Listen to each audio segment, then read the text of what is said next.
মাত্র 4টা ডিম দিয়ে ঝটপট একটা ডিম রান্নার রেসিপি আপনাদের দেখিয়ে দেব। সবচেয়ে সত্যি কথা হচ্ছে গিয়ে ফ্রিজে বাজার না থাকলে যা হয়, তাই একটু কিপটামি করে আজকে ডিমটাকে রান্না করছি। আসসালামু আলাইকুম, হুমায়রা কিচেনে আপনাদের স্বাগতম। চলে আসলাম নতুন একটা ভিডিও নিয়ে।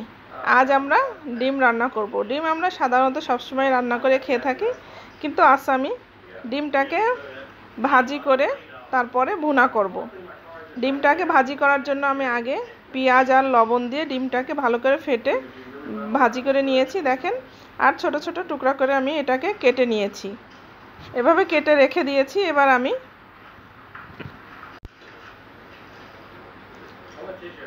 আমি কড়াইতে তেল দিয়ে পেঁয়াজটাকে একটু ভাজা ভাজা করে নিয়েছি। ডিমটাকে এপাশে কাটতে কাটতে আমার পেঁয়াজটা বেশি লাল হয়ে গেছে। এবার পেঁয়াজটার ভিতরে আমি দিয়ে দিলাম একটু রসুন বাটা, রসুন আর অল্প একটু আদা বাটা দিয়েছি। এটাকে আমি রসুনটাকে একটু তেলের পরে বেশ কিছুক্ষণ ধরে একটু নেড়েচেড়ে ভাজা ভাজা করে নেব, যাতে রসুনের কোনো গ্যাসটা না থাকে। এবার দিয়ে দেব বেশ খানিকটা টমেটো কুচি। এখানে কিন্তু টমেটোটাকে আমি ছোট ছোট করে নিয়েছি, যেহেতু আমি এখানে অল্প একটু রসুন বাটা দিয়েছি।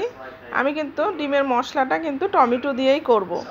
এজন্য আমি বেশ 3-4টা টমেটো কুচি কুচি করে দিয়েছি, যাতে এটা ভালো করে ঘেটে গলা গলা হয়ে যায়, মশলা তৈরি হয়। এই জন্য আমি এটাকে ছোট ছোট করে কেটে দিয়েছি। এবার এটাকে আমি বেশ কিছুক্ষণ এভাবে নেড়েচেড়ে রান্না করে নেব, যত সময় পর্যন্ত টমেটোটা গলে মশলা না হয়।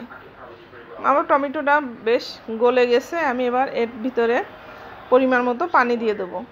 এখানে কিন্তু আমি এখন এর ভিতরে শুকনো মশলাগুলো দেব, যার জন্য আমি আগে থেকে একটু পানি দিয়ে নিয়েছি। এখানে দেব 1 চামচ হলুদের গুঁড়া, আর দেব 1 চামচ ঝালের গুঁড়া। এটা আর একটু পরিমাণ মতো হচ্ছে গিয়ে জিরার গুঁড়া, হাফ চা চামচ বললেই হয়। হাফ চা চামচ জিরার গুঁড়া দিয়েছি। দিয়ে এবার এটা মশলাটাকে আমি বেশ খানিকক্ষণ কষিয়ে নেব, যেন মশলাটা ভালো করে কষানো হয়। কারণ ডিম দিয়ে কিন্তু এটাকে নেড়েচেড়ে কষানো যাবে না, যার জন্য আমি আগে থেকে মশলাটাকে ভালো করে কষিয়ে নিয়েছি।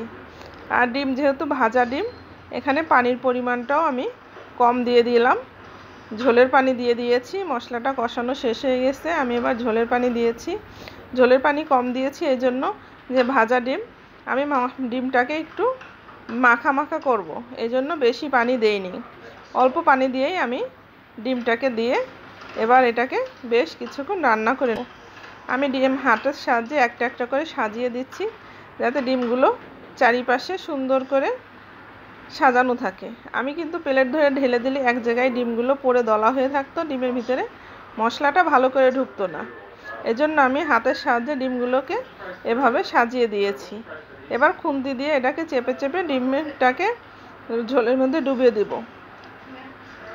আমি এখন আরও বেশ কিছুক্ষণ রান্না করে নেব। এখানে কিন্তু লবণটা দিতে ভুলেই গিয়েছিলাম, তাই একটু চেখে দেখি লবণ দেওয়া হয়নি। এখন একটু লবণ দিয়ে নিলাম। লবণ দিয়ে আমি এবার এটাকে ভালো করে নেড়েচেড়ে মিশিয়ে দিচ্ছি, যাতে পুরো লবণটা সব জায়গায় ভালোভাবে মিশে যায়। দেখেন কত সুন্দর হয়েছে না কালারটা, দেখতে খুব লোভনীয় মনে হচ্ছে। এভাবে ডিম রান্না করে খেয়ে দেখবেন, আশা করি আপনাদের কাছে ভালো লাগবে। আজকের মতো এই পর্যন্ত। ভালো থাকবেন, সুস্থ থাকবেন। আল্লাহ হাফেজ।